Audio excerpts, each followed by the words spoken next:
Assalamualaikum warahmatullahi wabarakatuh. Perkenalkan, nama saya Abdul Adli. Saya mahasiswa Universitas Winarani Rimana Aceh, program studi Teknologi Informasi. Pada kesempatan kali ini saya akan menjelaskan sedikit materi tentang parallel processing. Pertama-tama kita harus mengetahui terlebih dahulu apa yang dimaksud dengan parallel processing. Parallel processing adalah sebuah metode pemrosesan informasi di mana komputer atau sistem komputasi dapat mengelola beberapa tugas atau operasi secara bersamaan dalam waktu yang sama. Dalam parallel processing, tugas dapat dibagi menjadi beberapa bagian atau unit-unit yang akan dijalankan secara simultan pada beberapa prosesor atau CPU, sehingga mempercepat waktu pemrosesan dan meningkatkan kinerja sistem secara keseluruhan. Dalam parallel processing, tugas yang lebih besar dapat dipecah menjadi tugas yang lebih kecil dan dikerjakan secara bersamaan pada beberapa prosesor, sehingga memungkinkan pemrosesan data yang lebih cepat dan efisien. Parallel processing sering digunakan dalam aplikasi yang membutuhkan pemrosesan data dengan kompleks dan berukuran besar, seperti simulasi, pemrosesan citra, dan analisis data. Penggunaan lebih dari CPU untuk dapat menjalankan sebuah program secara simultan. Idealnya, parallel processing membuat program berjalan lebih cepat karena semakin banyak CPU yang digunakan. Tetapi dalam prakteknya seringkali sulit membagi program sehingga dapat dieksekusi oleh CPU yang berbeda-beda tanpa berkaitan di antaranya. Pemrosesan paralel dalam sebuah komputer dapat didefinisikan sebagai pelaksanaan instruksi-instruksi secara bersamaan waktunya. Hal ini dapat menyebabkan pelaksanaan kejadian-kejadian yang pertama ada dalam interval waktu yang sama, yang kedua dalam waktu yang bersamaan, atau dalam rentang waktu yang saling tumpang tindih. Salah satu teknik melakukan komputasi secara bersamaan dengan memanfaatkan beberapa komputer secara bersamaan.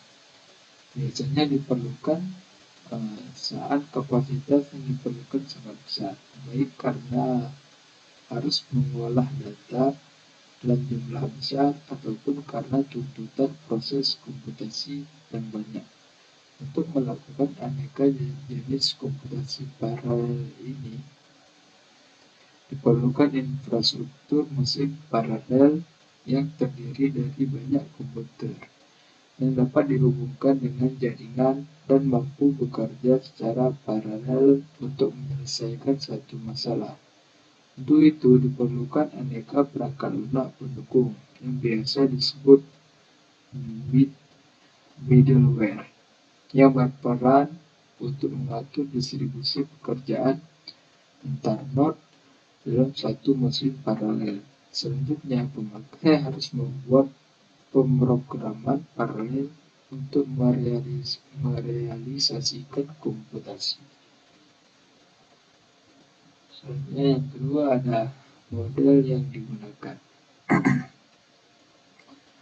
Model yang digunakan itu ada 4 model. Yang pertama ada model SISD atau juga disebut dengan single instruction atau single data.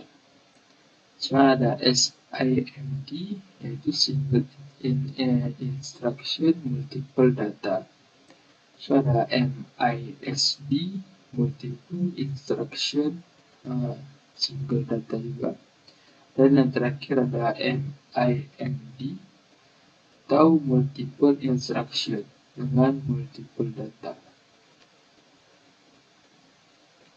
Yang pertama kita bahas dulu SISD, single instruction single data, yaitu prosesor dan satu instruksi yang dieksekusi secara serial.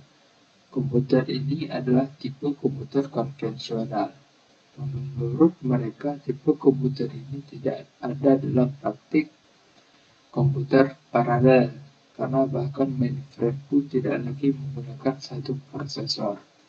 Klasifikasi ini sekedar untuk melengkapi definisi komputer paralel. Nah, contohnya adalah seperti ini ya, gambaran dari SISD. Selanjutnya yang kedua ada MISD, atau juga Multiple Instruction dan Single Data, yaitu komputer ini memiliki satu proses dan mengeksekusi beberapa instruksi secara paralel, tetapi praktiknya tidak ada komputer yang dibangun dengan arsitektur ini karena sistemnya tidak mudah dipahami. Sampai saat ini belum ada komputer yang menggunakan model MISD. Gambarnya seperti ini. Nah, ini summary gue deh. Dan selanjutnya yang ketiga ada MIMD dengan multiple instruction menggunakan multiple data, yaitu komputer ini memiliki lebih dari satu prosesor dan mengeksekusi lebih dari satu instruksi secara paralel.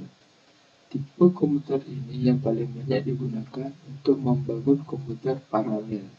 Bahkan banyak superkomputer yang menerapkan arsitektur ini. Beberapa komputer yang menggunakan model MIMD adalah IBM Power 5, HP atau Compact, Alpha Server, Intel EI32, AMD Opteron, Cray XT3, dan IBM Begi Orel. Selanjutnya, yang terakhir ada SIMD, atau Single Instruction Multiple Data, yaitu komputer ini memiliki lebih dari satu prosesor, tetapi hanya mengeksekusi satu instruksi secara paralel. Ada data yang berbeda pada level log step. Gambarannya seperti ini. Selanjutnya, pemrograman paralel. Itu teknik pemrograman komputer yang menggunakan eksekusi perintah atau operasi secara bersamaan, baik dalam komputer dengan satu prosesor tunggal ataupun banyak prosesor ganda dengan mesin paralel CPU. Tujuan utama dari pemrograman paralel ini adalah untuk meningkatkan performa komputasi. Semakin banyak hal yang bisa dilakukan secara bersamaan dalam waktu yang sama, semakin banyak pekerjaan yang bisa diselesaikan juga. Komputasi paralel ini membutuhkan yang pertama ada algoritma, yang kedua ada bahasa pemrograman, yang ketiga ada compiler.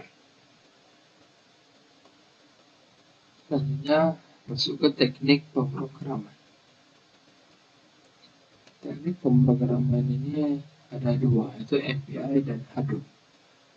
Kalau ya MPI atau juga disebut dengan Message Basic Interface adalah sebuah standar pemrograman yang memungkinkan pemrogram atau programmer untuk membuat sebuah aplikasi yang dapat dijalankan sebagai paralel.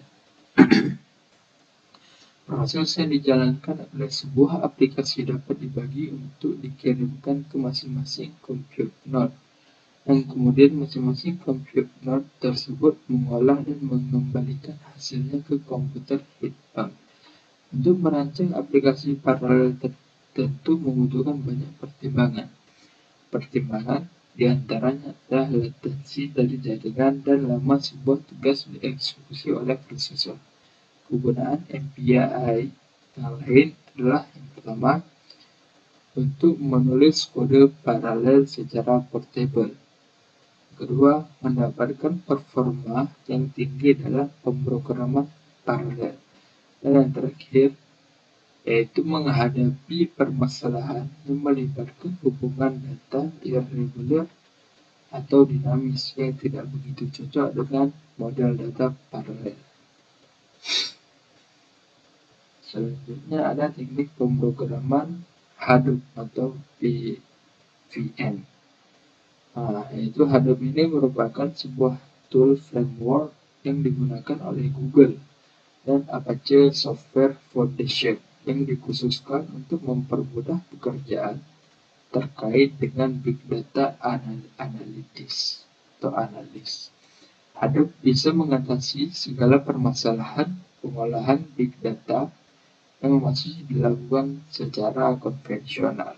Sebelumnya, pengolahan big data seringkali bermasalah saat data yang diolah bersifat heterogen atau berbeda, seperti struktur data, semi-struktur data, dan unstruktur data, karena big data sangat penting bagi perusahaan-perusahaan. Sehingga dibutuhkan pula pengolahan yang lebih efektif dan tentunya sangat efisien.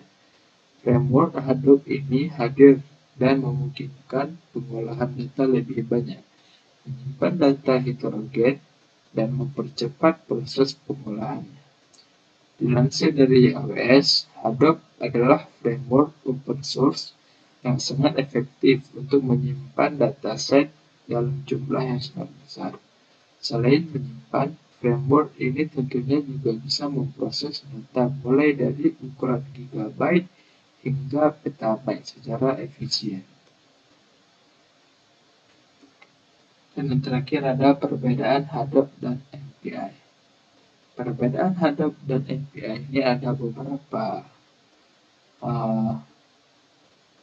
bagian. Bagian yang pertama ada fokus secara penggunaan. Kalau MPI ini digunakan untuk memungkinkan proses-proses yang berjalan pada beberapa komputer untuk saling berkomunikasi dan bertukar data. Sementara Hadoop digunakan untuk mengelola dan menganalisis data besar yang terdistribusi di beberapa server atau node dalam sebuah jaringan komputer. Secara arsitektur, MPI menggunakan arsitektur message passing untuk melakukan antar node yang berbeda. Sedangkan Hadoop menggunakan shared nothing untuk memproses data yang terdistribusi di beberapa servernya. Dan selanjutnya perbedaan dari segi paradigma pemrograman. MPI menggunakan paradigma paralel, sedangkan Hadoop menggunakan map reduce. Dan yang terakhir, perbedaan pada bagian skala pengolahan data. MPI ini cocok untuk skala pengolahan data kecil hingga menengah, sedangkan Hadoop cocok untuk pengolahan skala data besar yang terdistribusi di beberapa server. Baik, sekian inilah yang dapat saya sampaikan. Terima kasih. Lebih dan kurang saya mohon maaf. Assalamualaikum warahmatullahi wabarakatuh.